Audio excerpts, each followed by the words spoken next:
See, Brandon, you were always a good listener. You never change. Tommy, are you ready? Rob, Tony? Okay, Mr. President? Go ahead, Mr. Laurie, take it over. Good evening, everyone. If I could have your attention, we'd like to begin this evening's Board of Education work session. And we have a lot to cover. Let me just try and set the stage for this evening. This evening, we have a special presentation, a beautiful way to start. And then it's going to be a challenging middle because we're going to go through the budget. And then we will have a review of the agenda with respect to the items that you're voting on next Thursday. The voting meeting is next Thursday. We need to have a one-item executive session that I'll ask for your allowance to call at the conclusion of the meeting, and then we will move on and be out of here by midnight or 1 o'clock. Good. But everybody else could stay. And I'm kidding. So let me just start. First of all, it's the best board meetings are the board meetings when we have students at them. And I just wanted to call out and pick out a few people before we get started with the ceremony. I just wanted to thank Rocco Strangio, first of all. Rocco is raise your hand, please. He is the new Rocco Strangio in charge of the media program at Niagara Falls High School. Rocco, this is your second year, right? Yeah. Everybody wants to say that's the new Rich Moranto. No, he's the old Rocco Strangio in year 2 of the media program. Thank you for having your media students here, and thank you for what you do to keep the media program going. I have to tell you, Mr. Moranto set a high bar. You have risen to that bar, and I know you'll take us to even higher places. So thank you very much, Rocco. I also respectfully would like to recognize, he was here, City Councilman. There he is. He's so young that he looks like a student, or he's going to try to get a diploma or college credits. But we have a City Councilman in our midst, and not only was he involved with the program, but he's our one of our City Councilmen, and I wanted to recognize. Show them how a real meeting goes. I don't know about that. They have better meals at the City Council meeting. Dante Mouse, welcome to our board meeting. Thank you for your presence, and thank you for what you do on the City Council. Hey, Dante, I have a pothole in front of my store. Yeah. Parents, guests, friends, picked on. It's hard to, last one, just have many favorite students, but Brandon Patterson is here. Raise your hand, Brandon. Brandon I was his principal, and you have a child participating? What's your relationship here? My cousins, Jesse and Anthony. Okay, Jesse and Anthony, let me just tell you something about your uncle. I was his principal in 2000. When did you graduate? 08. And we graduated from high school together because I left in 08. But I'm so proud of him. I'm always proud when I see my former students. I'm so proud of him. The only thing I can tell you about him is his hair is longer and my hair is shorter than when he came in. So this is what you have to look forward to, Brandon. But you and your brother Will, who is on a championship basketball team, it's nice to see you. And all the parents that I see here this evening. To those that are celebrating, happy Ramadan. We appreciate you. We respect you and we honor you for your celebration, so those that are. As you know, we've been talking about this pretty much for the whole year. What an honor it is to be affiliated with two organizations. One is Stanford University, who you're going to hear from in a moment. By the way, for those of you listening at home, that's Stanford University in Palo Alto, California. That is an Ivy League school, Ivy League of the West school in California. Ivy League of the West, but I call it an Ivy League in California. And the students that you're going to meet momentarily earn college credits from an Ivy League school at Niagara Falls High School. This wouldn't have happened without Stanford. It also wouldn't have happened without another Dante who is with us, Dante Richardson and the Pipe Dreamers. Dante, wave your hand. Just thank you, Dante, very much for making this all come to work. So the media students said, well, what does it feel like? I said, what do you think it feels like? Our kids are getting college credits from Stanford University at Niagara Falls High School? How do you think that feels? It feels awesome. And then to see the way you professionally come in here and the way you professionally present yourself, it feels awesome. And then to read stories that we don't read about you because we should be reading about you, it feels awesome. You're Niagara Falls High School. You're Niagara Falls. Not those one or two off things that we see from time to time. You're the reason why all of these people and I do this. And it couldn't make me more pleased and more proud to see you tonight and to have this celebration. So I just wanted to say thank you, Dante. Thank you, Priscilla. Thank you, everybody that's been involved in this program. Most importantly, parents, thank you for trusting us. Parents, thank you for trusting us with your students. We're not perfect, but we will do the very best and give it everything we have. So parents, uncles, aunts, etc., thank you very much for trusting us. Students, we'll talk more about you. You know how proud I am of you, and we'll get into that in a moment. I wanted to just call out one of the students before we introduce Cheryl Villardo, our principal, Anthony Townsend. Wait, raise your hand. Listen to this. Today we had 30 community members at Niagara Falls High School for a tour and a presentation of Leadership Niagara. Ms. Villardo found Ms. Conti. She found two students, Madison Simpson and Anthony Townsend, cold, and said, come on in. We want you to tour these 30 people from the county through our school. I mean, just blew them away with their eloquence, their poise, their knowledge, and their emotional intelligence. So Anthony, I wanted to wave your hand. I want to call you out. Thank you, Anthony, for what you did today. No speech, nothing. Okay, no speech, nothing. He just off the cuff took care of it. So without any further ado, I'd like to ask the principal of Niagara Falls High School, Cheryl Villardo, to come forward and address everyone.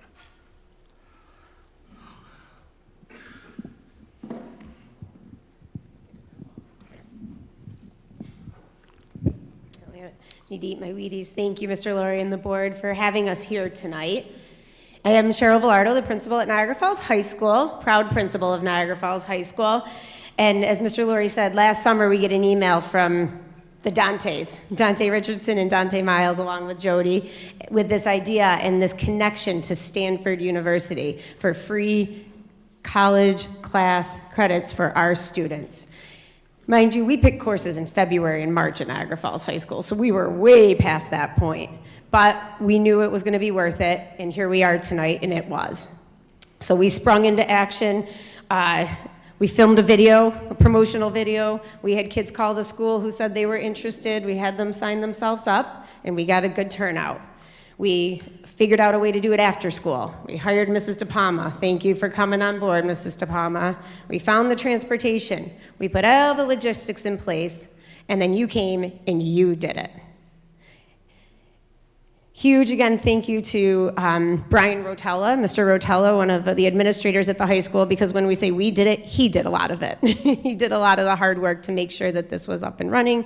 And I'd like to thank Priscilla, who you'll hear from Stanford, and Mike, who were our partners every step of the way. Families, thank you for sending us these wonderful students. You make our jobs easy, you make us look good, and thank you for being here tonight to celebrate. Yeah. But most importantly, thank you, students. Thank you for giving up the time after school, after taking a full high school course load, to do a Stanford class. Like, that's crazy, right? But you did it. Thank you for persevering, because this was our first time doing it and there were bumps along the road, but you stuck with it. Thank you for investing in your future. You have Stanford credits to your name. Nobody can ever take that away from you. Those are yours forever, right? That's an investment in yourself. you can brag about it too. You know, at parties with your friends, when you go off to college next year, drop that in there. You know, I got Stanford credits. That's right. And really, thank you also, students, for showing all that stuff you hear about us in the media. That's not us. This is us, right? This is what Niagara Falls High School is really about. This is the true Niagara Falls High School. And we are so proud of you and grateful for you for showing that's who we really are. So congratulations. We're very proud of you. And now I'm going to hand it off to Priscilla from Stanford. Thank you so much. Thank you to the board. I'm Priscilla Fiden. I'm the Associate Vice Provost for Digital Education at Stanford University, and I am so grateful to be here today. We are here to celebrate you all, and thank you for coming, and thank you for your families for being here. But before we do, I just want to thank a few people. I know you've heard a lot of thank yous, but I'll echo some of them. So to Pipe Dreamers, Dante Richardson and Jody Anderson, for bringing us to this community. They're an organization that is trying to support the community here, and we've learned so much from them. And I want to thank Councilman Dante Miles as well for your help in getting us into the school. I want to thank Danielle De Palma for being our dedicated co-teacher for this course. Mike Aceto, my colleague who serves as the program director, who worked behind the scenes. You may not have met him, but everything you all did in this class somehow related to Mike. Principal Cheryl Verlardo, Superintendent Mark Laurie, and a special thanks to Assistant Principal Brian Rotello, who helped on so many fronts. We just and made this a successful venture, so thank you. We are grateful to have established a strong partnership with Niagara Falls School District, with Niagara Falls High School, and we hope and look forward to working together many years to come, so hopefully. Okay, now to our students, right?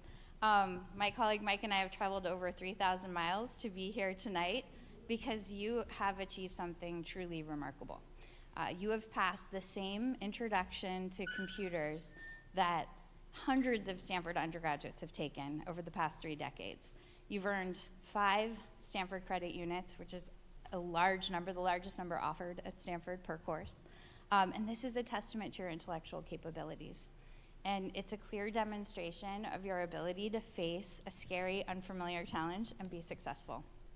I know that many of you started this journey with trepidation, anxious not just about the academic rigor of the course, but also having to do it while carrying a full high school load, working full-time jobs, and fulfilling family responsibilities. And we know, thanks to all of the families here tonight who gave up the hours that were needed for your kids to study and fulfill the course requirements.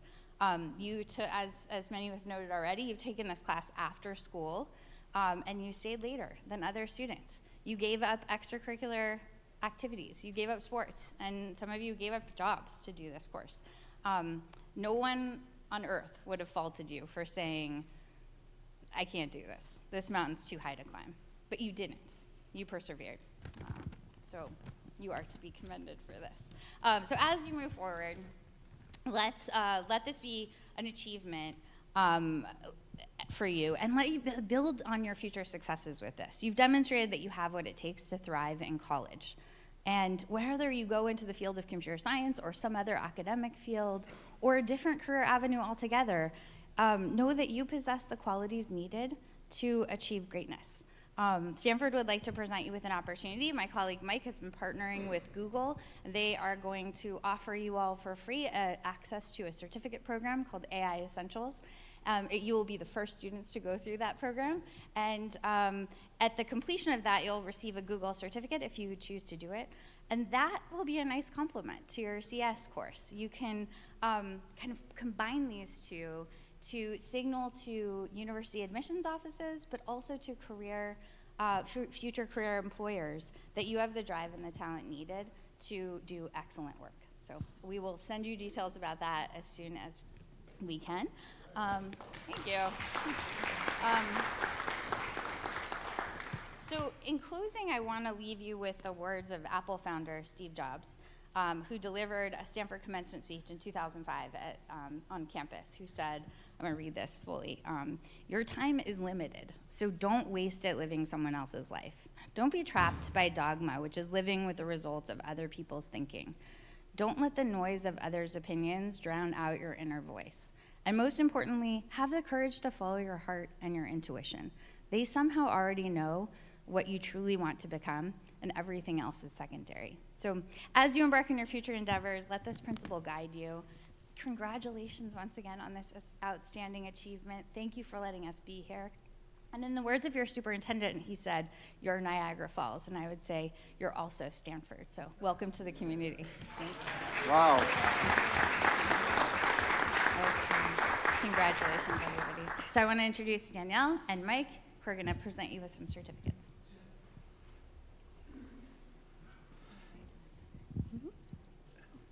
Danielle, thank you for everything that you did on behalf of the district. And you're going to present the students, and they're going to receive a cord, I see. We are. Do you want to And- switch sides? Okay. I would like seniors to be able to wear those at graduation, the cords, to show the world, your family and friends, what it signifies. I know at graduation, Mrs. Velardo will talk about the cord and why you are wearing it, and wear it real proud. Go ahead. All right, I'll get my teacher voice on. I'm not sure. We can all hear, right? So the first one, I would like to present the certificate to Miss Angela.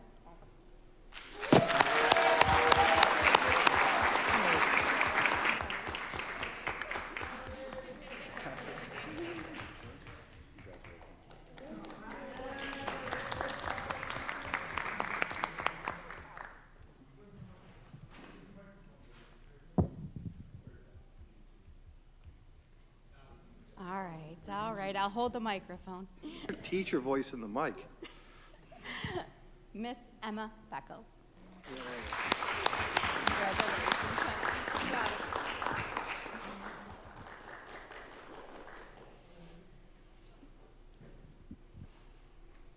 Miss Kyer Fields.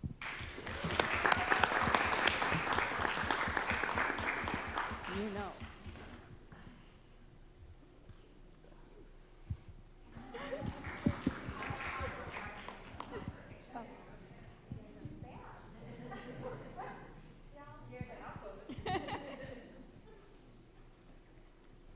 Mr. Asa Gates.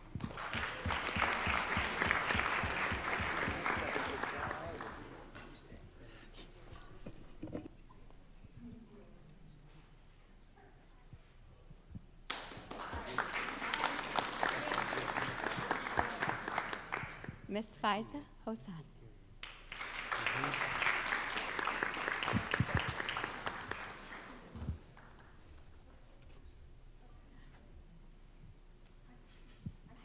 You got one?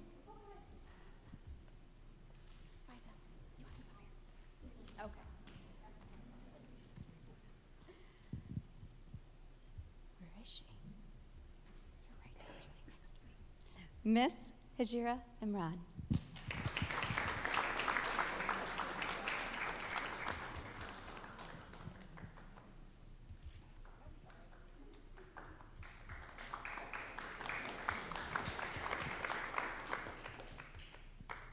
Mr. Josiah Marble.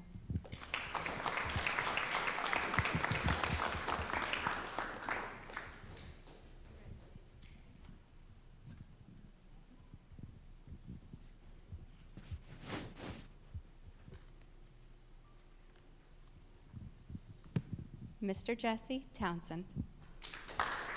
Oh. Mr. Anthony Townsend.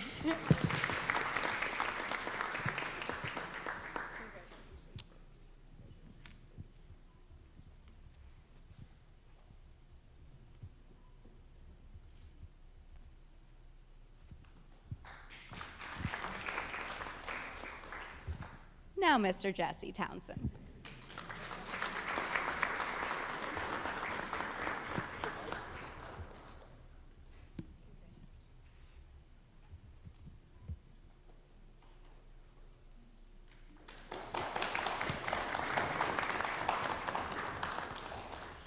And last but not least, Mr. Josiah Walker.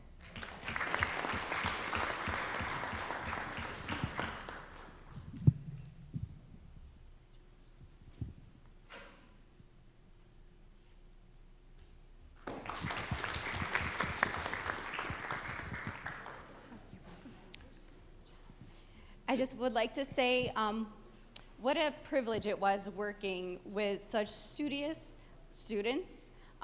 Your young humans are amazing. They surely show us what type of character Niagara Falls is, and I loved every moment of working with them throughout the school year. I want to thank Stanford, Miss Priscilla, and everybody who has made this opportunity for them available, and their dedication, as well as all the adults here that pushed them along the way to make this come true. You guys did it. Congratulations.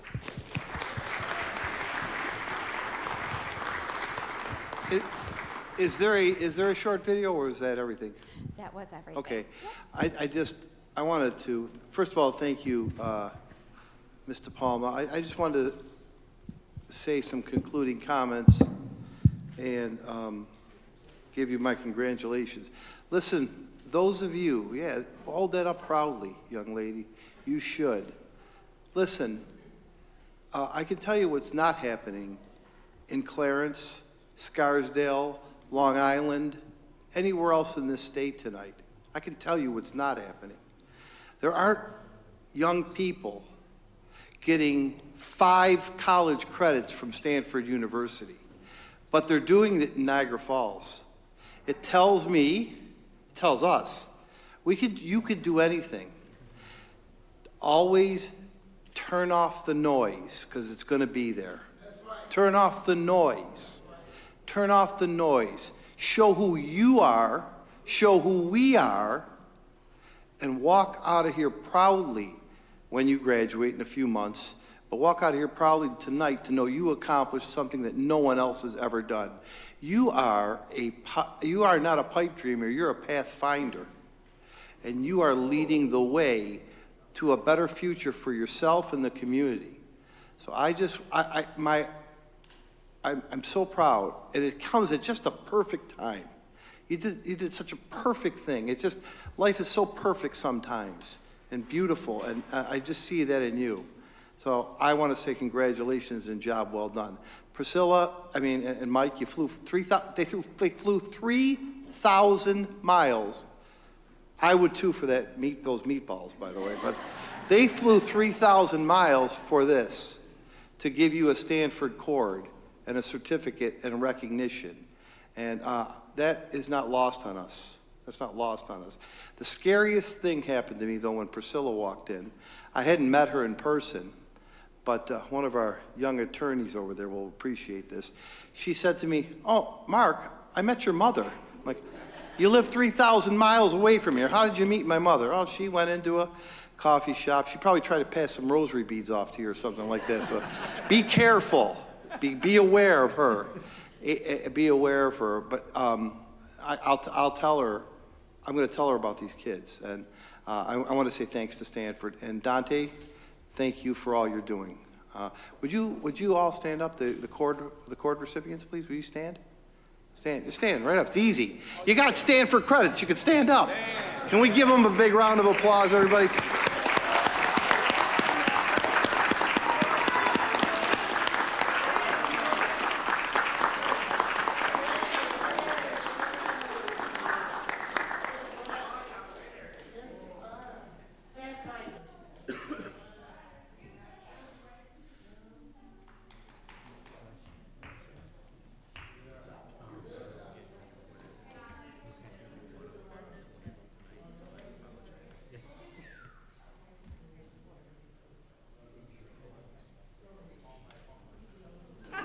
Special thanks to all our staff, Stanford, and all of our students. Thank you for making us proud. Thank you. Miss Dunn's a big camera person. I thought she was one of the students from Stanford. Wow.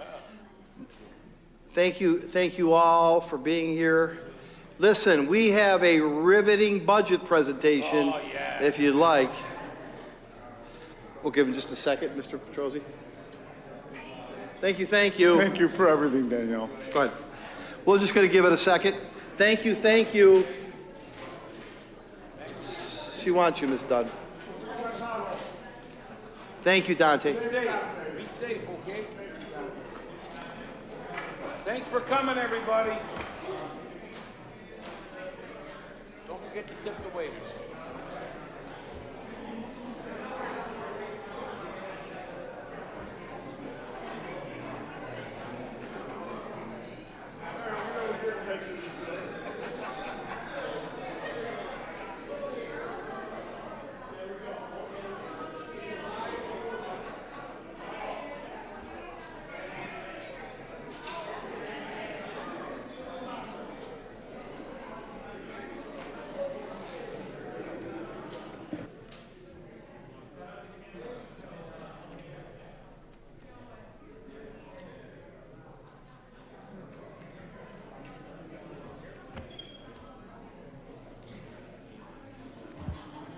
What's that? You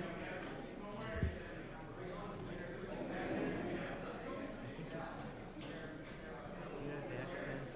Are you talking about the gap? What's it saying now? Business office sheet. 24, 25.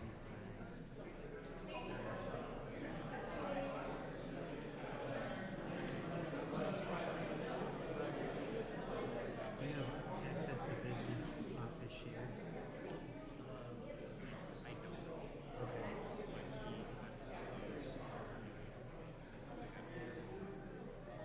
Oh, okay.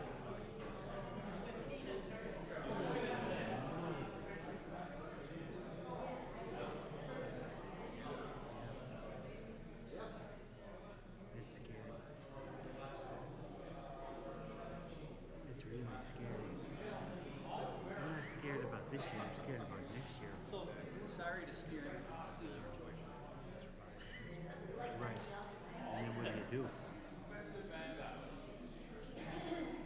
I'm a really good worker still. Just keep that in the back of your mind. I've suffered enough with someone at CEC. You know. I told you you have myself. Yeah. You can text me anytime. I can do that. I did it for him. It'll just be an SOS thing.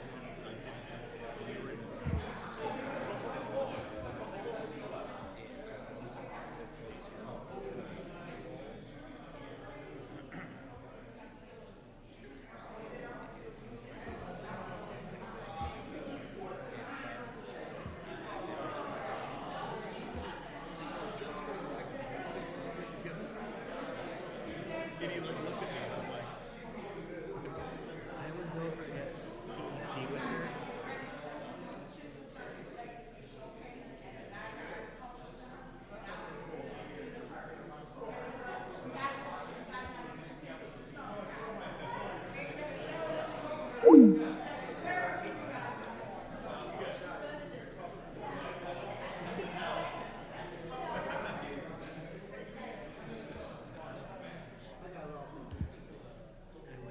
I met with her at CEC once.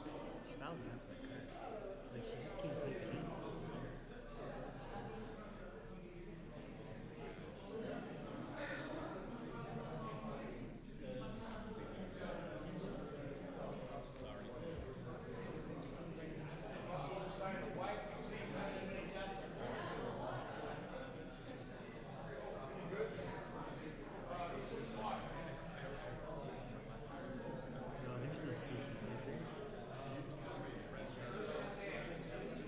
What can they do with it? They think they just have to study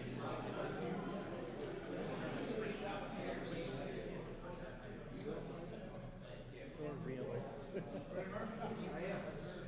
Okay, folks and ladies and gentlemen, we're going to get started. Mark, you're up. Thank you very much. Ray is going to display on the screen our budget, and I am not being inappropriate, but I have my phone out, and the reason I have my phone out is because I have Becky Holliday. Becky, can you hear us? I can. Can you hear me okay? Perfectly? We can hear you perfectly. Just give us 1 second, and we're going to get started, okay? Here comes Mr. Bilson, and we're going to start.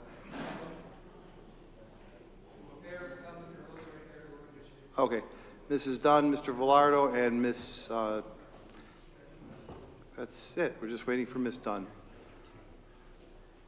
We'll just give her one more second. And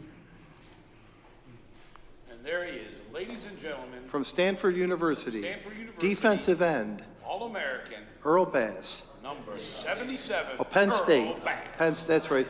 He was I'm sorry, that's right, he's a rival. Oh, I see he's a state. Yeah, yeah. So you're a Penn State man.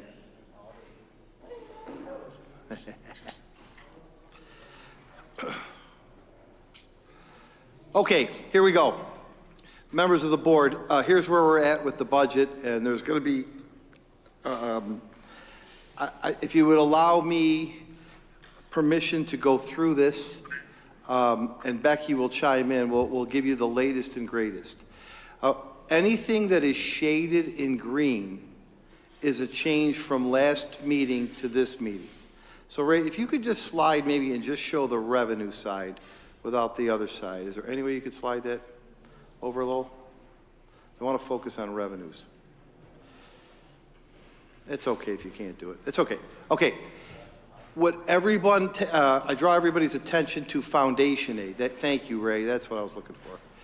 Okay, we have increased our foundation aid $500,000 from the last time we were together. Now, both the Assembly and the Senate put out their one-house bills this week, and in both of the bills from the legislature and Senate, they both rejected the governor's notion of the new formula that she made up and called to return to the foundation aid formula. Nonetheless, this is the legislator. We don't have a state budget yet. We're not expected to have one until April 1st, but nonetheless, Becky and I conservatively believe that the addition of $500,000 is a reasonable amount to add at this point. Now, I think we're being conservative. Becky, who is conservative, much more than I am, and you could contradict me, I think would agree. We're being conservative, but we don't, because we don't want to overestimate our revenues. That's number one. When I get to our decision making, I'll tell you what I'm thinking about it. The BOCES aid. This has been reduced $1.2 million since the last time we met. If you remember, it was about $2.3 million, and our plan was to use this year's money to purchase things that were BOCES aidable so that we would get the aid in the next year, right? We'll purchase them this year and generate BOCES aid in the next year. Ray and Becky worked on this. This is all in the area of technology purchases. So Ray and Becky worked very hard. Ray identified about $1.8 million worth of allowable expenses that we can use this year's money to purchase to get aid on next year that aren't frivolous, that are necessary technology purchases, the biggest chunk of which is new laptops for all 3rd, 4th, 5th, and 6th graders. There's some other things in there, but that made that parenthetical number go down. Excess cost aid, we reduced $100,000. I need to clarify something that I don't feel I was clear enough on at last week's meeting when questioned by Mr. Consemi. His question was, why can't we put more kids in BOCES placements? There's really a second reason why. The first reason why, well, 3 reasons. One, I philosophically and educationally believe our kids should be schooled in our district, if possible. 2, BOCES they don't have teachers or space, they don't have teachers to teach our kids. And 3, in order to generate aid for a BOCES student, that child must cost a minimum of $39,000. So that would mean a real high needs kid. Not all kids that we send to BOCES for instruction cost $39,000. Some are $24,000, $25,000. Once you start adding services, speech, OT, other things, nurses, that's how you get that number up. So even if there were teachers, we'd have very few kids that would get us any return on BOCES aid. I hope that makes sense.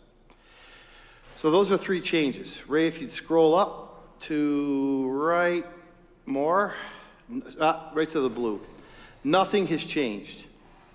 We think that right now, based on a conservative estimate from the governor and the legislature, maximizing all of our other revenues, that we're going to get $183,784,639.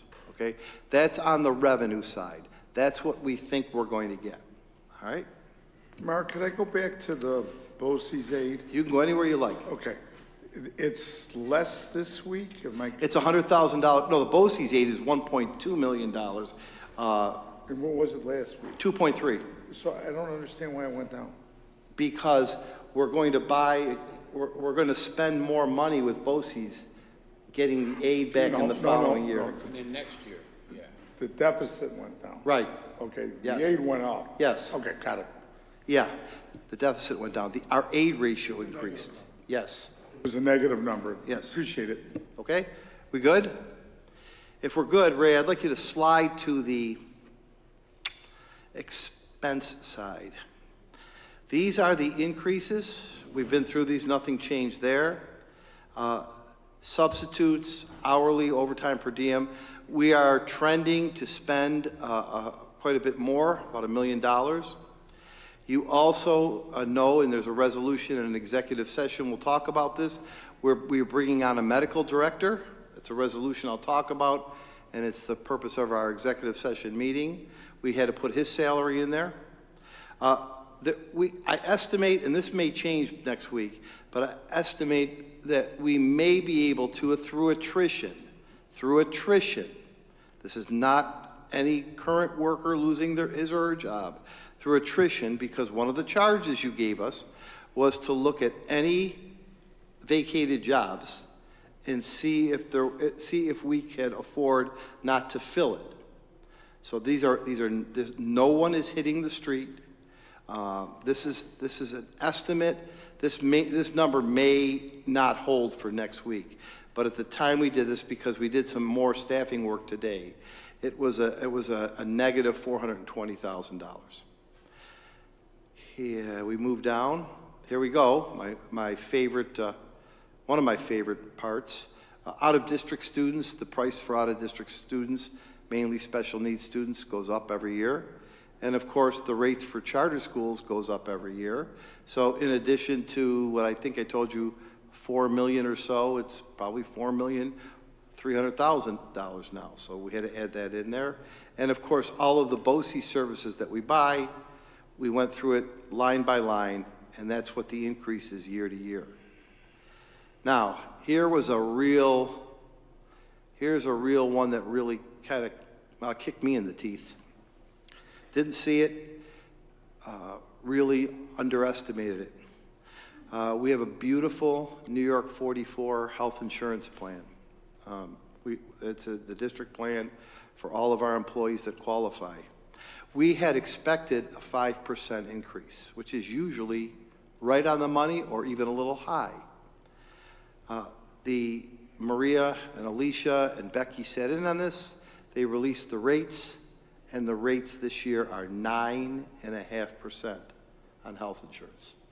So what happened to that number, which was $700,000 last year, doubled plus.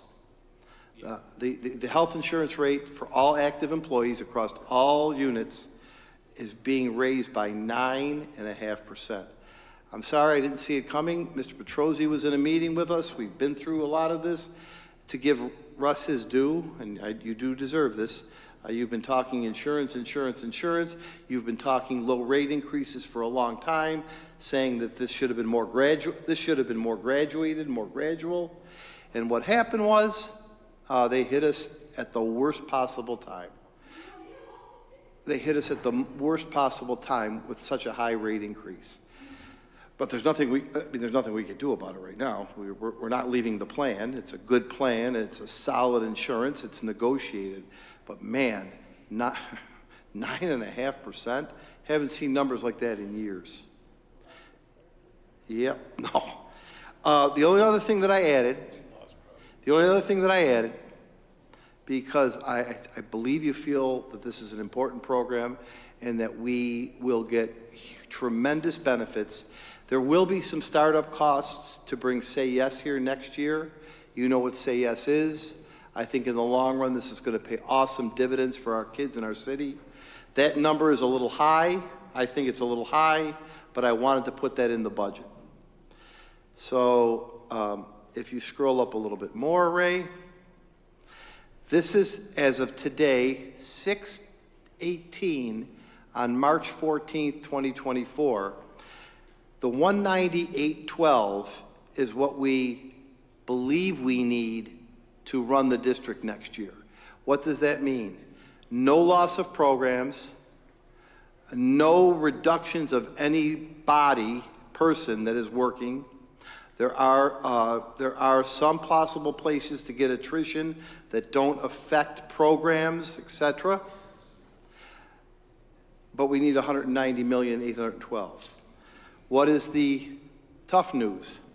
The gap between the revenues and the expenses is $7,027,000. It's a $7 million budget gap.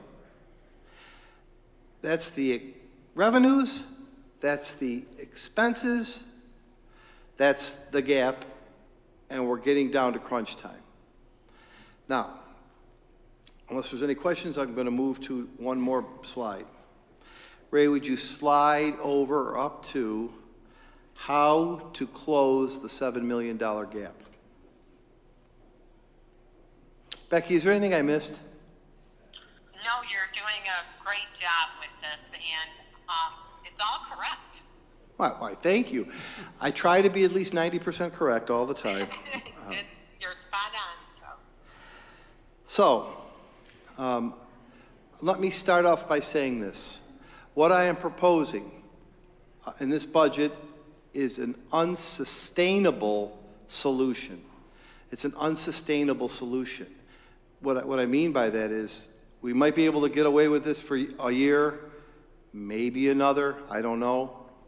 But we can't keep dipping in to the reserves that you worked so hard to create too many times. What we did was we took a look at all of our reserves. Remember, we told you about the debt service reserve. We have to use that for the premium. We told you about the 2 years of Greenway funds we didn't use because of the negative tax cap implication. It's going to be negative no matter what, if we use it or not use it, so we might as well use that Greenway money now for debt service. There's no way around the tax cap being negative. I'm suggesting, and first of all, kudos to Maria and team for the monitoring, Becky for the monitoring of workers' compensation. We've worked very hard to put a reserve there that we would use $750,000 out of the workers' comp reserve. The ERS and TRS lines, $1 million each. EBLARS is, I remember it as the accounting term for terminal leave pay that we have to pay by contract, et cetera, to those that are retiring. And then the bottom line is the use of fund balance. This is an unrestricted amount of money that you have saved over the years that we would pull from, and we can use it for any legal reason for students and school districts. Now, what I'm hoping to give you is two pieces of relief on this. The first of all, if, and let's really say if, but let's really push our legislators. If we were to be fortunate to get more foundation aid money, which I am hoping for and optimistic of, thank you, Ray. If we were able to get more in that line, when the governor and the legislator have a budget, what we'll be able to do is take that money and use less money from the reserves. We won't use, instead of using seven, let's just hypothetically say we're going to get another $1 million. If we get the additional $1 million in foundation aid, we won't use $7 million of reserves. We'll use $6 million of reserves. That's number one. So let's Let's go, I feel like a cheerleader, but let's go legislators and let's wake up governor and realize what you're doing to students. Number two, Ray, if you'd scroll up. I just want you to scroll up, and I want to qualify it. Use of fund balance.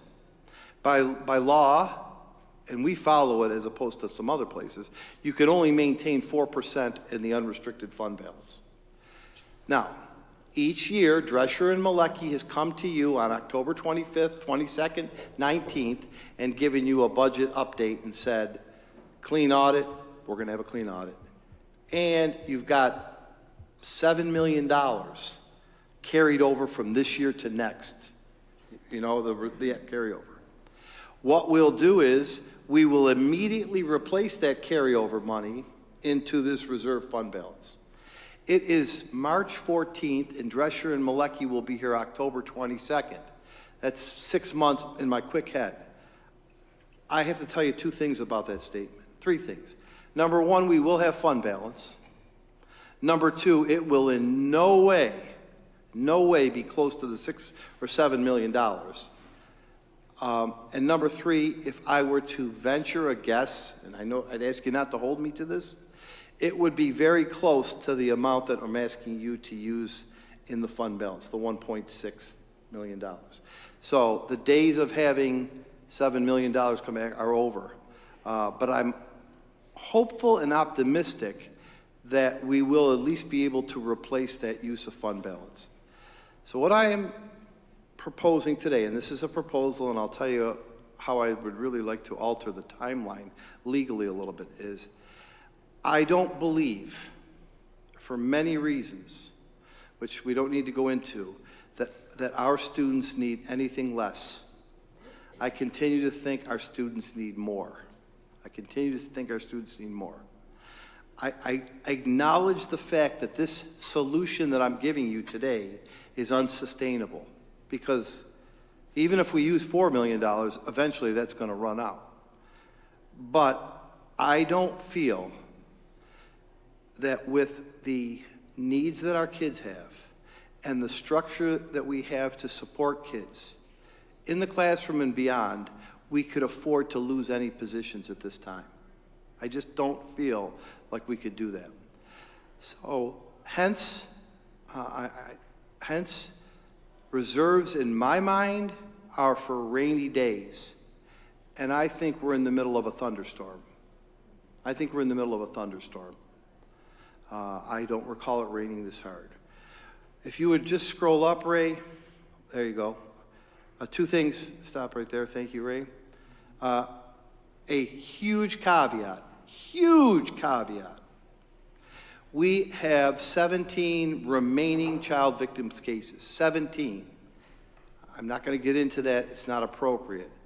But we have our attorneys working very hard on these. I have put, and I want this to be completely transparent, I have put no money in, I haven't put any money in any line in that budget for settlements for child victims cases. Now, I'm hoping that the skilled and highly qualified attorneys that we have will be able to not ask us to come back and have to fund that. But I have to tell you, without getting into one more detail, we still have 17 cases to adjudicate. If you'd scroll up, Ray. What is left here on this slide is twofold. In the green, those were the reserves we've tapped. Those are now the new balances. Those are the remaining balances. Yeah, I thought about sneakers. Those are the remaining balances in the funds that we're asking you to use, okay? We have money left. But each year we go to that, to the solution I'm recommending, we can't sustain it. Now, the last part of that is, and that's it. Hey, to the public who can see this, I hope, and who are here, that's what we have. I'm not hiding it. I'm not burying it in page 71 of the Drescher and Malecki report. Here it is. I want to draw your attention to line 177, the increase in the tax levy. In the state's infinite wisdom, they have not yet figured that because we pay a lot of debt service and have pilots and other things, that you can go into a negative tax cap. We've been putting NISBA resolutions forth year after year after year. Nonetheless, Niagara Falls is in a negative cap. There is no way out of this. We're going to have a negative tax cap. So what does that mean? That means that on May 21st, the voters have to pass this budget by 60%, not 50%. I think it's ridiculous. I think it should be 50%. I think they created a tax cap formula, never contemplated this, and for some reason will not listen to the fact that it should go back to zero if it's that negative. I have no idea why not. We have gained no traction in that area. If, by chance, we get 58% and the budget fails, the tax levy of $25,800,000 will not change. Will not change. I am not telling anyone how to vote, but the tax levy will not change. What will change is our ability to buy basic school supplies for kids, the ability you've given me to bus children less than 1.5 miles in a mile, and I've done it, and I've told you that, and we are a community school district who allows our community to use our classrooms, cafeterias, swimming pools, athletic fields.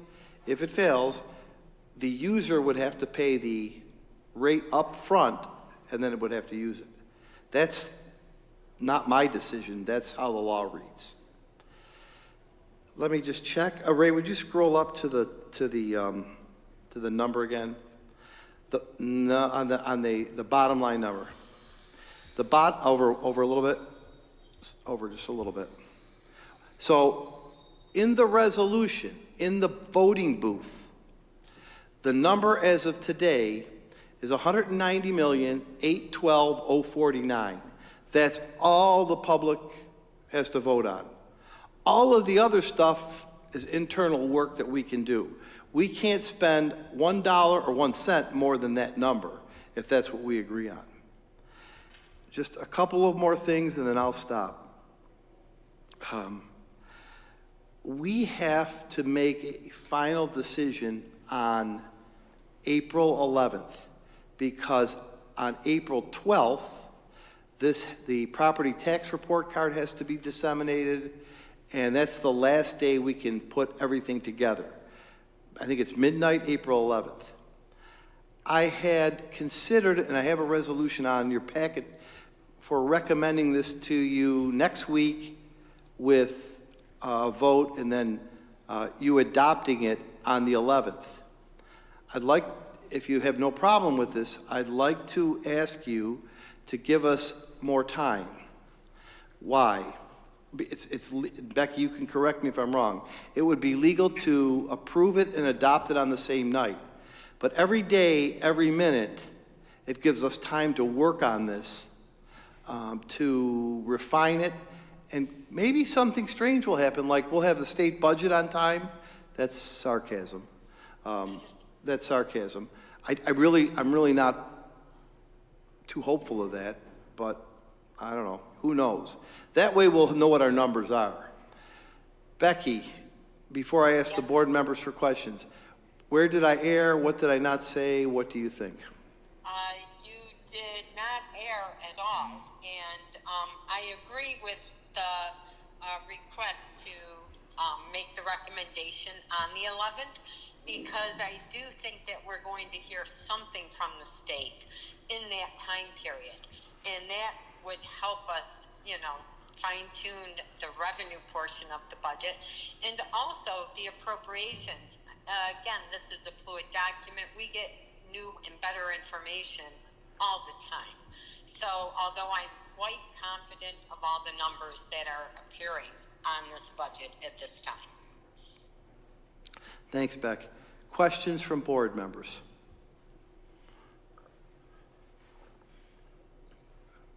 I know we've been talking about it and talking about it and talking about it, but I think it's the best place we could be at on March 14th. Now, what I'll tell you is next week we'll have another budget presentation. Hopefully we'll shore it up a little bit. I'm going to recommend that we remove the agenda item tonight when we go through the packet in a minute. But it ain't pretty, but we're going to get out of it, and we're going to keep everything that we can for kids.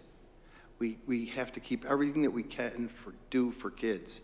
And I want to sympathize with all of the school districts around the state. You see in another school district who are laying off people. You've obviously seen that. I sympathize with both the parents and the students that had a difficult day today, and I sympathize with the administration who is trying to make things work without having all the information. So it's not just us. I know you know this, board members. It's not just us. We're all struggling with this, and it shouldn't be this hard.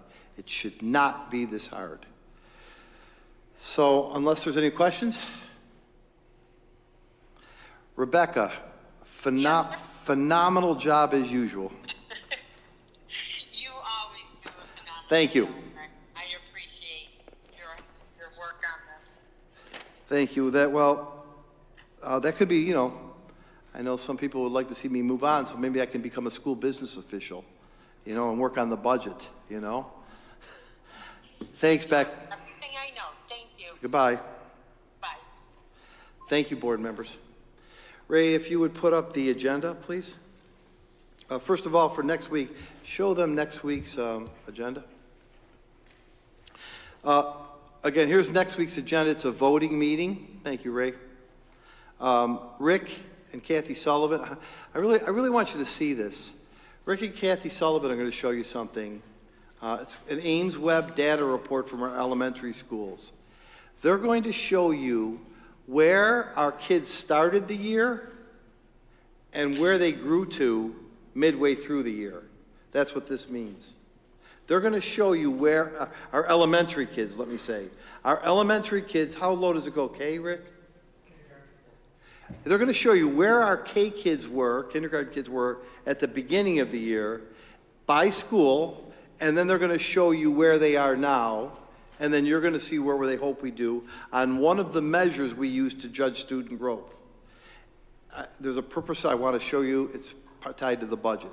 And then next we'll go through the general fund budget, we'll review the agenda, and you have a regular board meeting at 7 o'clock. Okay? Moving on in the movie,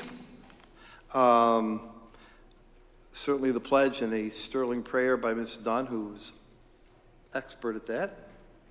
You're welcome. I mean it. Minutes, budget transfer number 8. Mr. Bilson, it's getting close to your favorite budget transfer. The recycling bid was last year's. That's a typo. That has to come off. We have a 3-year contract with Modern. That comes off for next week. That was just left over. I'm going to ask Maria Massaro to come forward now and help stop the droning tone of my voice and have her do the personnel reports. Excuse me? Oh, okay. You're praying for your next legal case? That's how you operate. You say, I'll take your case. Let's pray it comes through. Let us pray it comes through. Thank you, miss.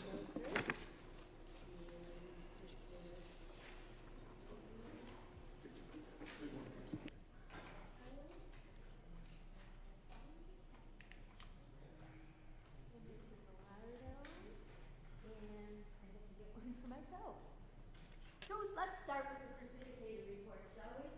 We have a couple of retirements that you'll see on the certificated report. I'm expecting to get a few more.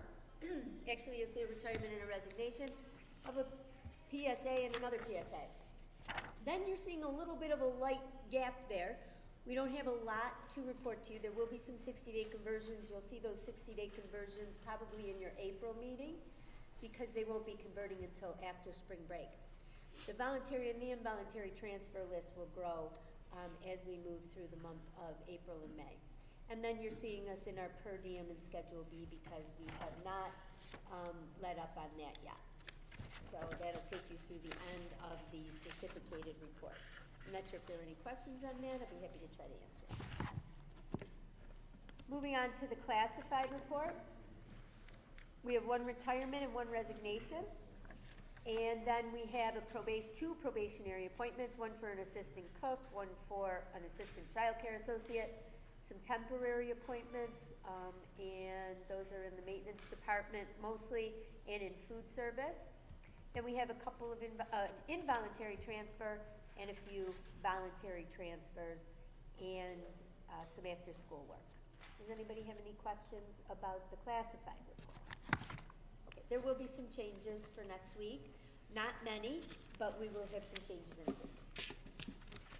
Board members, this is the, Maria, if you hang on for 1 second. This is the calm before the storm, right?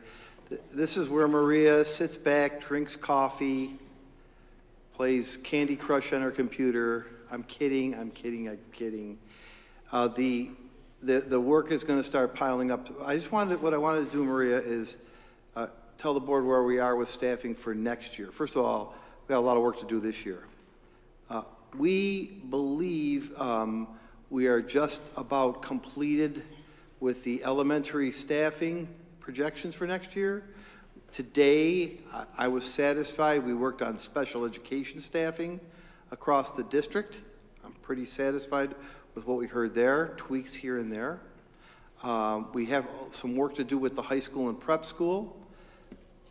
There are contractual provisions with regard to staffing, meaning that there's a May 1st deadline for voluntary transfers that it's in the contract. But I guess why I'm bringing this up is because we will work with the union. I really want to make sure that in the month of May, we begin to really load your personnel report with any moves, the beginning of appointments, so that by June, we don't have 80% of it done. By the June meeting, we have 95% of it done, and that regular subs and people filling in for who here is done before anyone hits the door on their last day of work. And then we'll clean anything up. But I am really pushing to get this moving in May, fill our positions, clean it up in June, and finalize it in July. Anything to add to that timeline? You can make it. I know you can. I won't hold it up.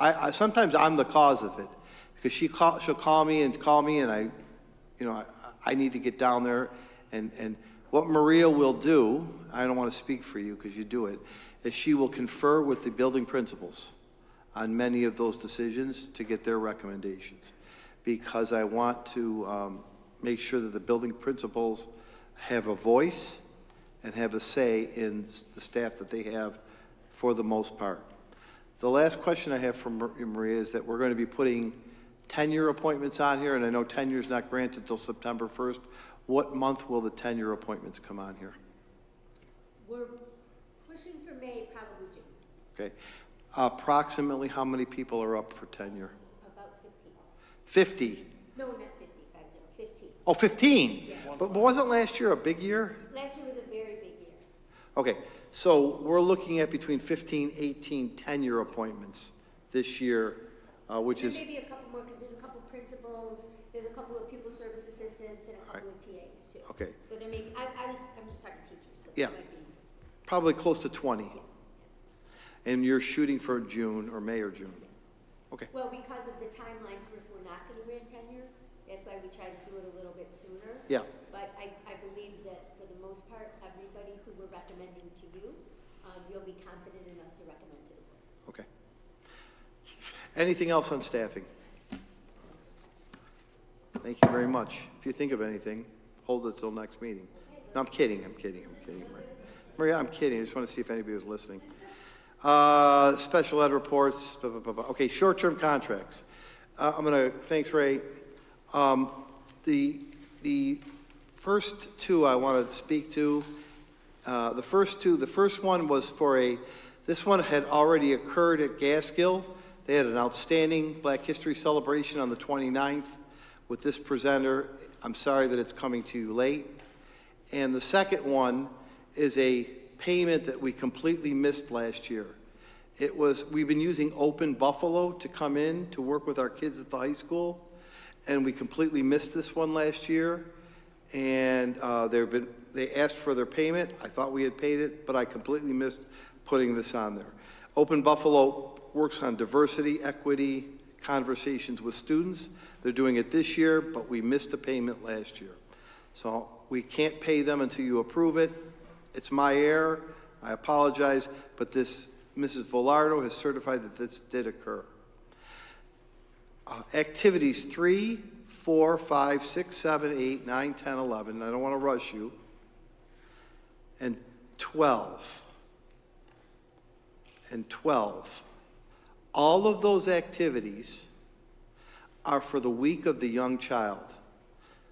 Rick's going to help me here if I misspeak. The week of the young child begins when we return from Easter break, and it's really geared at our pre-K and kindergarten students. Just pre-K. So you'll see things like touch tanks with turtles, prehistoric world, play university, feelings with rocks, or rock feelings, or feelings about rock and roll. No, that part isn't true. You get it. These are all small contracts for our Week of the Young Child for our pre-K kids.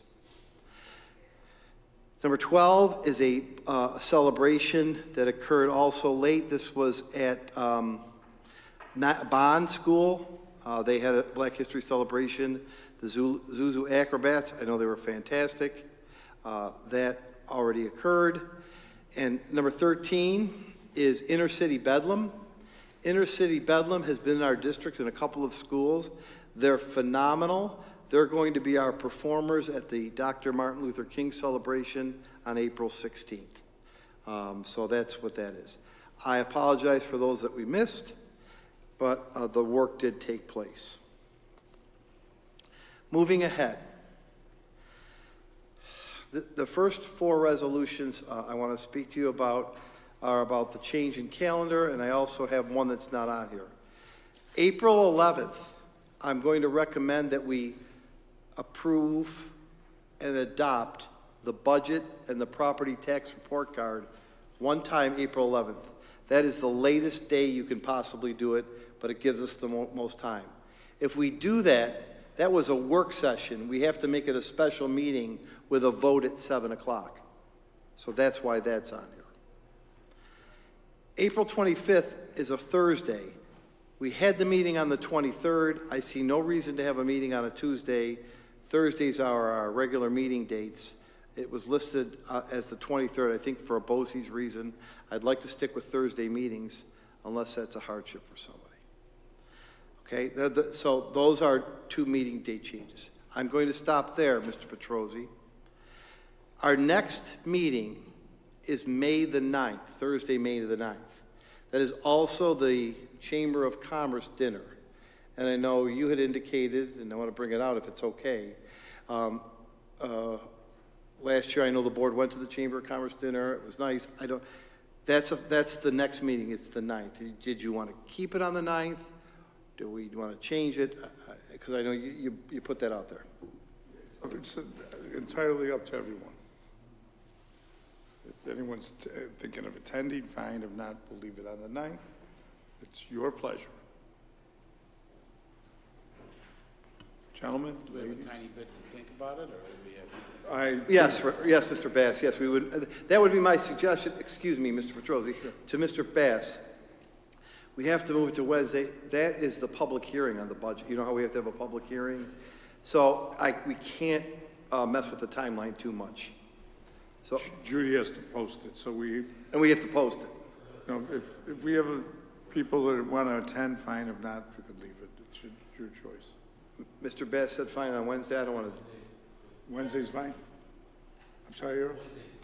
Wednesday is better for me. Wednesday's better? Yes. Wednesday? Clara? Wednesday? Nick? No difference? No difference? Tony? You okay with it? Wednesday's good. So Change it. Judy will add a resolution to move the meeting from the 9th to the 10th. That will be the public hearing. 8th. Wednesday, whatever, tell me Wednesday's the 8th. Wednesday, the 8th. Yeah, the 8th, and then the chamber's the 9th, The right? 9th, that Thursday.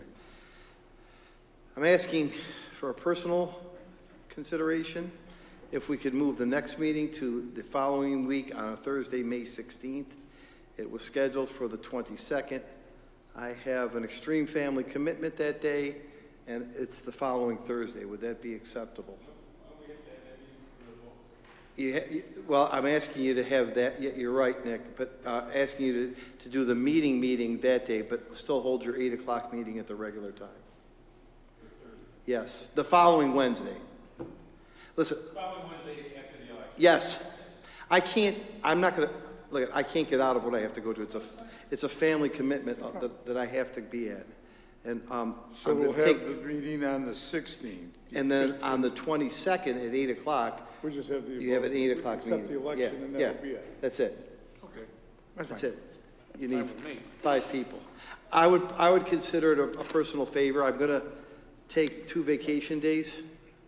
It'll be my first 2 in 20 years. I'm kidding.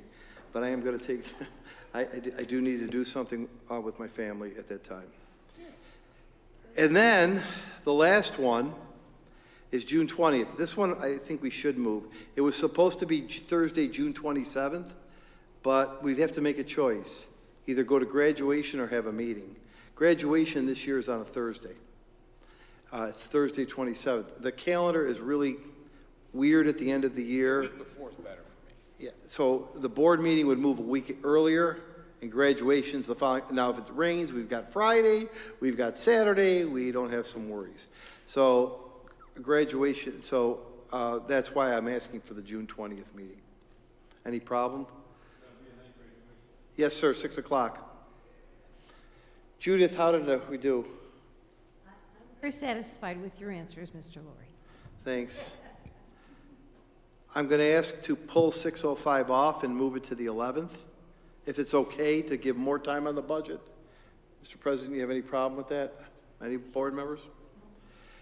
Okay, 607, 608, and 607, no, Judy, 606, 607, and 608. Would you like to speak about these? Just the routine items that you always see before the election, to approve inspectors, to improve alternate inspectors, and to approve our machine custodians. Any questions? Hearing none, I'm going to move on. 609 is a contract with Dr. Savagio. I will speak more about that in executive session because it is a contract, but that is to become the medical director in the district. 610, okay, 610 is a $3,400 contract for helping our ENL students with professional development to our ENL teachers. It's $3,400, and it's from now to the end of the year. 611 is to accept this one, 610. 611. This is the one I don't want to ever accept again. This is $300,000 in a grant form. This is money that we receive. Rick manages it. This is the school support money that we receive from the state because we have 3 targeted schools. We'll take the money, but I don't want the money, but we'll take the money. I don't want the money because I don't want to have targeted schools, but we do have it. And the state gives us money. We're asking you to accept that. It's $300,000. 612, this is a big one. This grant that you're going to accept, hopefully next week, will give us $5,992,545. This is Title I. This is the biggest federal entitlement that we receive. You've heard about Title I. It's almost $6 million. You're saying, why is it coming to you in March? We just got approval of it because we just got our name cleared. Remember the whole name thing? We couldn't get our name cleared? Because we couldn't get our name cleared, they wouldn't release this money. Due to the tireless work of that table, we got our name cleared, and now they're releasing money to us. So that's why that was so important. This is a $6 million grant that we have hundreds of staff people in. 613, and I know, Mr. Petrosi, that Mr. Smeal and others have talked to you. This is a small change order for a butterfly valve for low-limit switches. I have no idea what I'm talking about here, but it's a change order of about $13,000. Probably cooling your, Earl, what is it? cooling your heating, usually. I just thought it would be cool if I said it was a butterfly valve. I have no idea what it is. You better know. It's a three-way valve for the cooling tower at Niagara Falls High School. It's to make sure that we keep the correct amount of flow going through the chiller plant when the cooling tower, when not as much cooling is needed from the cooling tower. Just stick with me, kid, I'll take it. Well, okay. Yeah, it's a bypass valve, Earl. Bypass? Another way of speaking, yes. Okay. Yeah, he's always got to one-up me over there, Earl Smeal. I'm kidding you. Russ knew about this. It's the only one, it's the only change order we have here. Here we go. 614. This is John W. Danforth. Richard, this is retainage? Richard's going to amend this next week. This is the retainage payment to Danforth for their ARP work. They're done. Earl's satisfied. We're paying them off. We're paying them off for the work. Let me just say, wait. I read the newspaper. We're paying them off for the work that they did. We're not paying them off. They did the work. I got to watch my words mean things, right? D.V. Brown. This is under ARP. $186,455, HVAC work, mainly at Niagara Falls High School. 616, $9,607, CIR electrical work fund, American Rescue Funds. 617, we change. We have started our capital project. This is for the capital project, the $29.2 million. It's $114,092 to Scrufari Construction.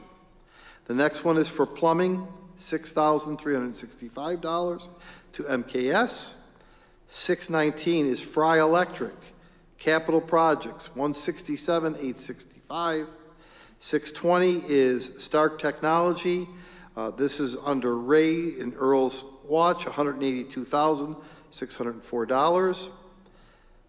621 is Greater Niagara Mechanical. They're replacing the boiler plant at Cataract. They haven't done much yet. $7,885. They're going to do a lot on Easter break. It will be later than that. Probably summer. 622, Danforth for the new capital project, $273,000. And remember, we have 2 Danforth contracts because we bid them to do it. So there's 2. So the other one is $440,000. That's those are all capital project payments. Some of them are ARP money. Some of them are capital projects money out of the bond referendum that we're working on. The last one is to accept the continuation of Head Start money. And unfortunately, that's $2,438,000. Why do I say unfortunately? It's the same amount we got last year. Thank you, Richard. So we're running a Head Start program. Everything goes up in price, as you know, and we've been given the same amount of money. It's not easy. There are no proposals, proposed policies. I don't anticipate any more resolutions coming to you or short-term contracts unless it's an emergency. Ms. Glasser already changed the dates on the April meetings. Thank you, Judy. Note that the 11th is a special meeting now. We have to have a public hearing on the ARP funds. We are spending our last dollars of ARP funds, and I'm pretty certain that Becky will be here to show you a PowerPoint of how we're spending our last ARP dollars. And then we'll keep giving you budget updates on both those meetings and then capital projects. Any questions on the resolutions that you received on Tuesday or that we have presented to you? Any questions? Yes, sir. Yes, I think I'm in. We started with Scafari as the Yes. general contractor. What are the first order in the construction line? Scafari, Earl. Is that going to be with the film on the windows? Is that going to be one of the first? Yes. Let me start. Film on the windows during Easter recess starts. Okay. What else is Scafari doing? They'll do some of the GC work that's related to the secure Yeah. vestibules. Okay, just between now and the end of the year, that's what, in the summertime, that'd be going crazy. Yes. So really, Mr. Velardo, to procure materials you're paying for? It's a good question. You can't see much that they've done. But the plan is all 15 or 16 facilities, all that security film that costs about $1 million, and the work that they're doing to prepare for it now. In the summertime, then you're going to start to see construction in vestibules. So a lot of this, Earl, and you correct me if I'm wrong, a lot of this is procuring supplies, materials, getting ready. That's correct. What Scafari did do a fair amount of demolition work at the middle school for the ceilings.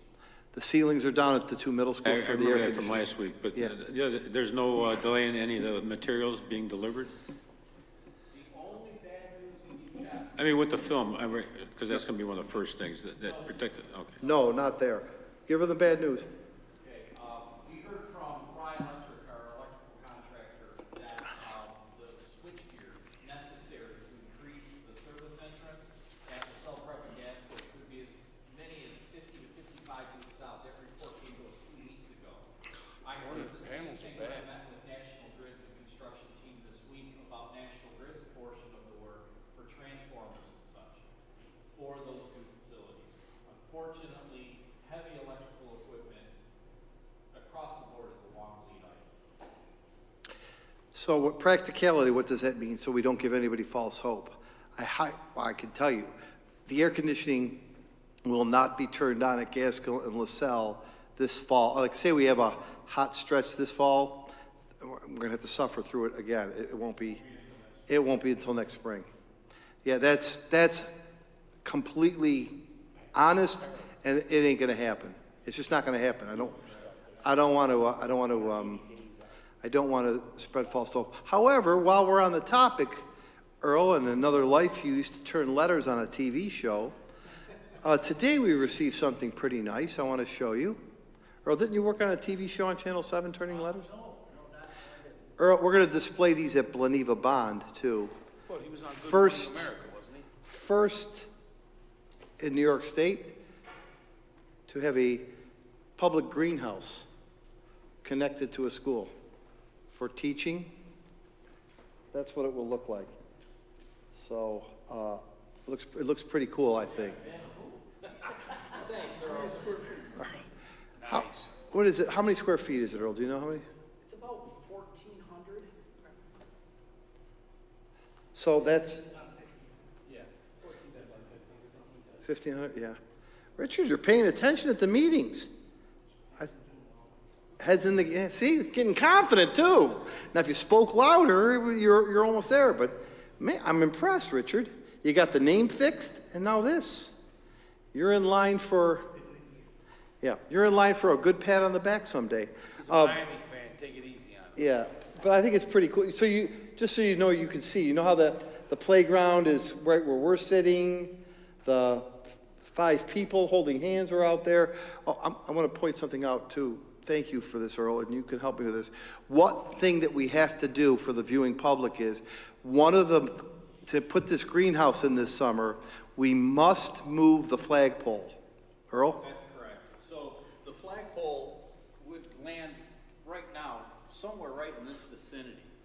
So when we start to do the excavation work necessary for the footings and everything else for this project, one of the first things that has to come out is the benches and the flagpoles so that they can have a lay down area that's all gated off and safe.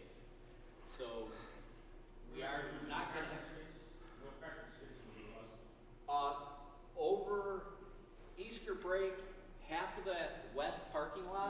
Yeah, no, I mean, when the greenhouse is completed, there will be no parking spaces lost. There will be no lost parking spaces, but there, you know, obviously, the square footage it takes up on the plaza. I wanted to get that out there about the flagpole.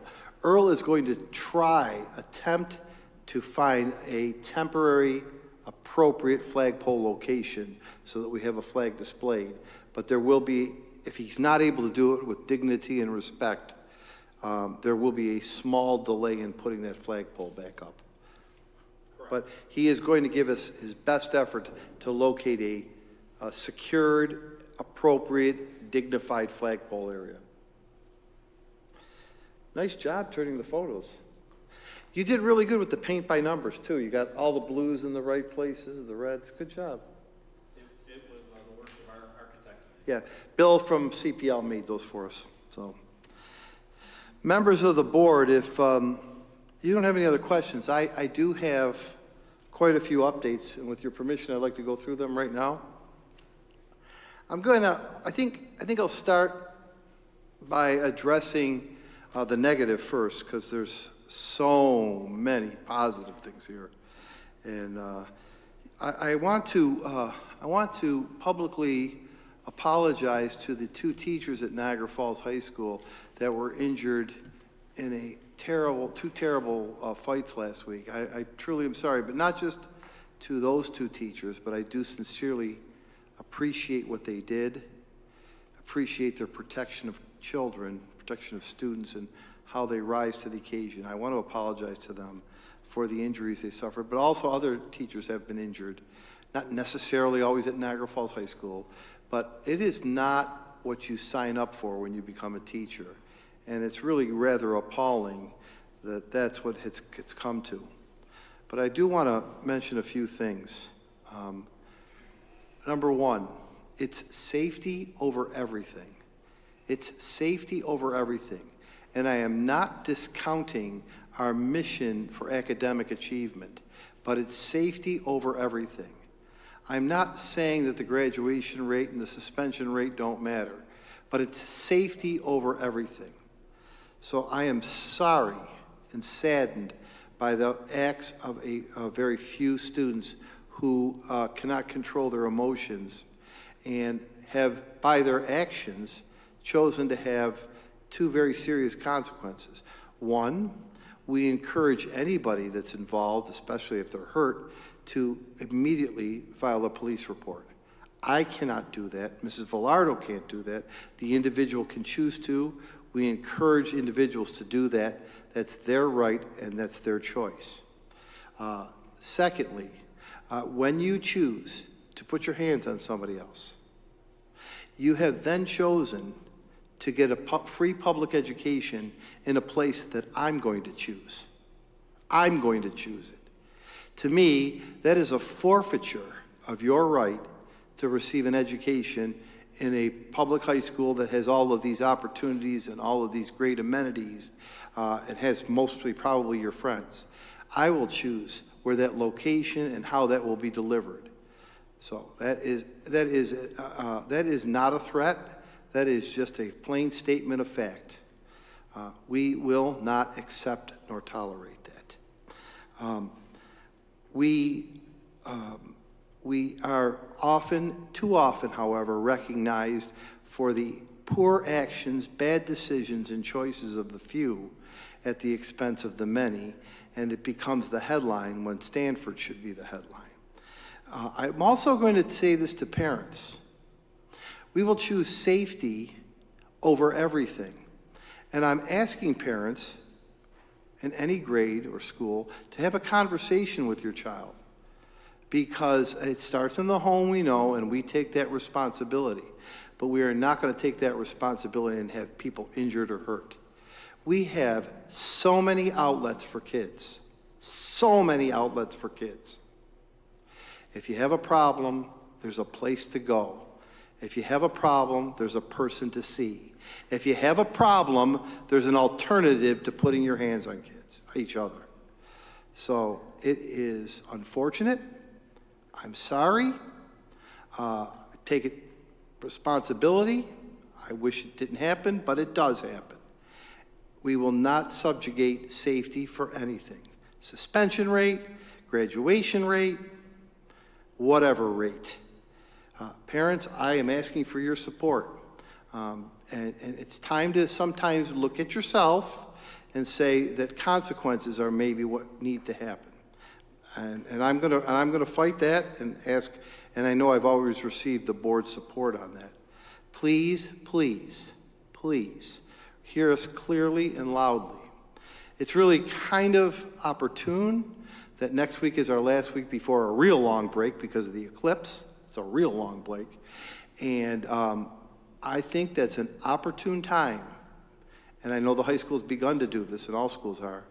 But next week, and we return from a break, we have to buckle down, settle down, reset ourselves, rededicate ourselves to that code of conduct and to what is right and appropriate.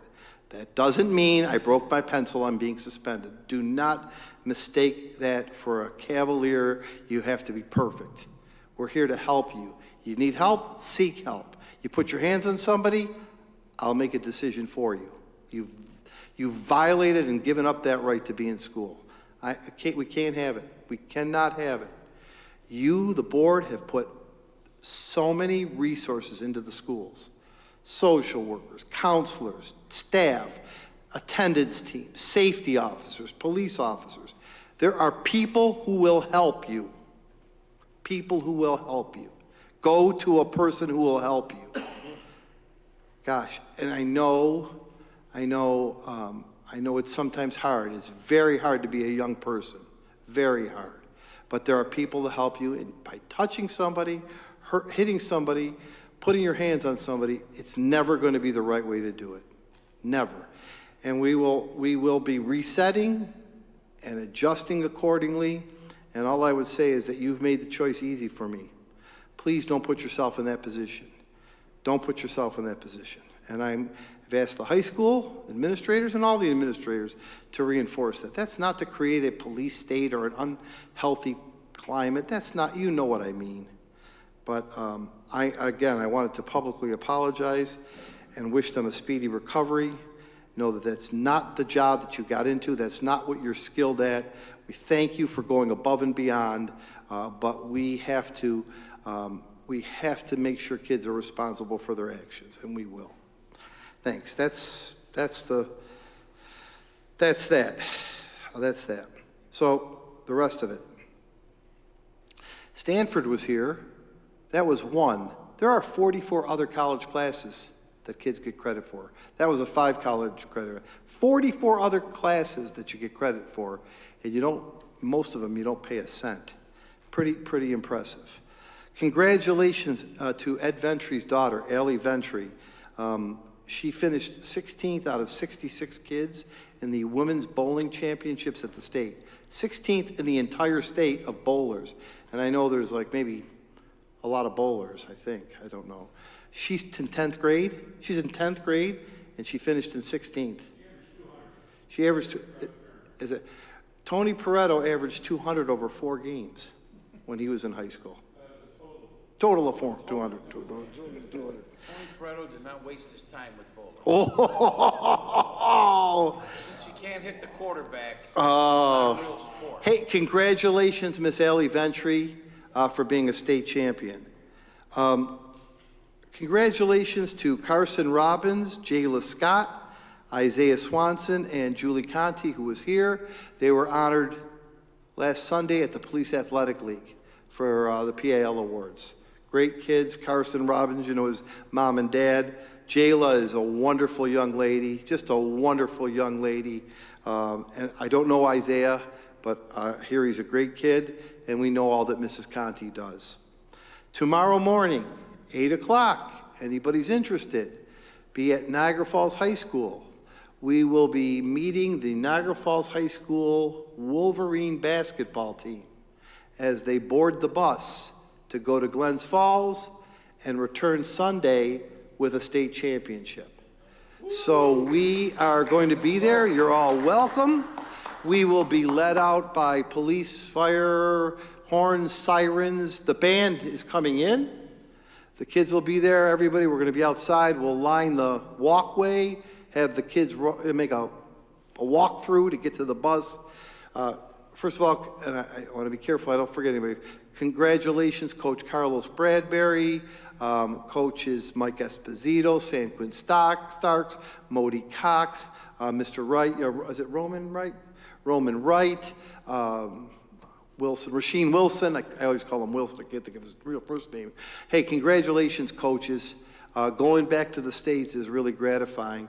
Another chance to show that we're not just good kids, but we excel on the basketball court and we excel in the classroom at Stanford. Monday evening, we're having our first ever special education parent group meeting.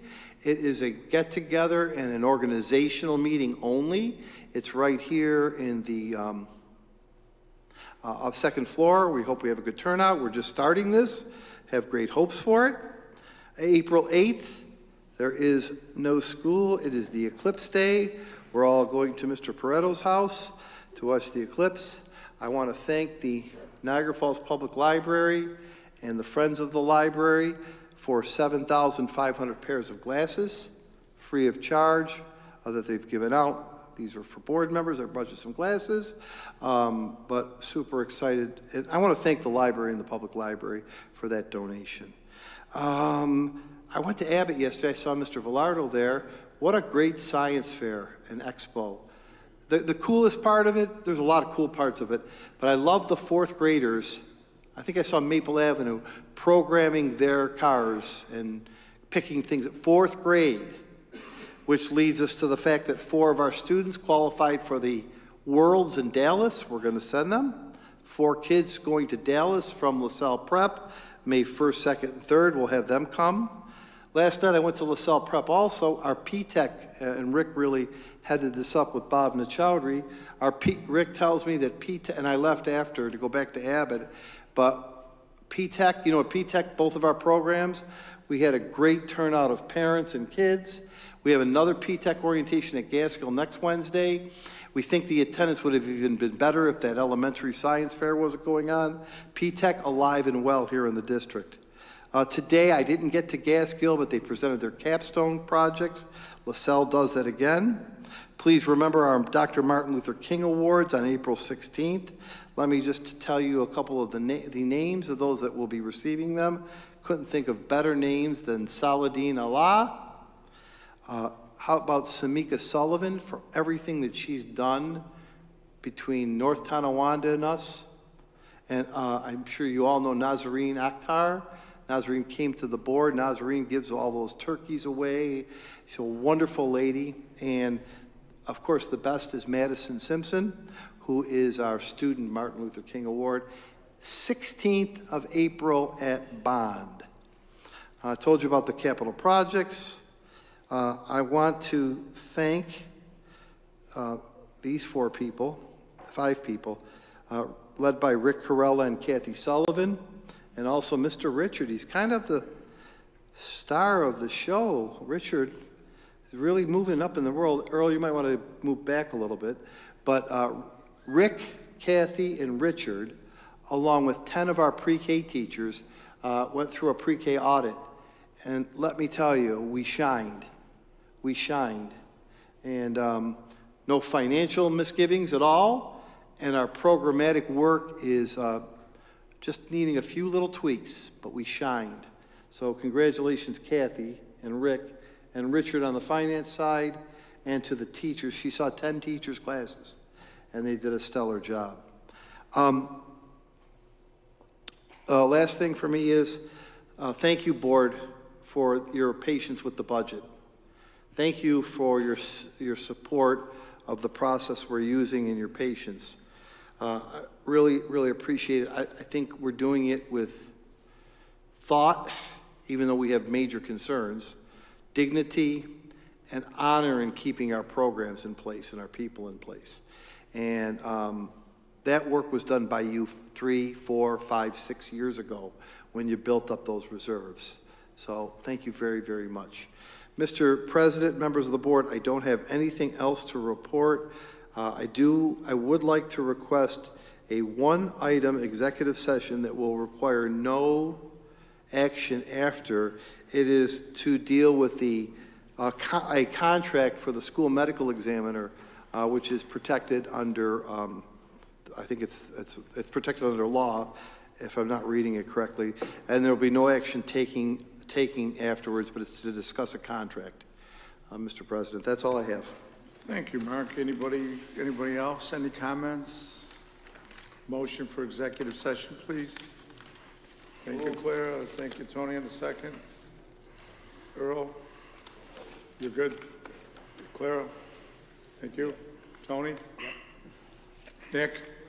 Rob? And myself, you have 1, 2, 3, 4, 6 yays. No yays. No nays. Good night, everybody. Thank you for coming. And there will be no action taken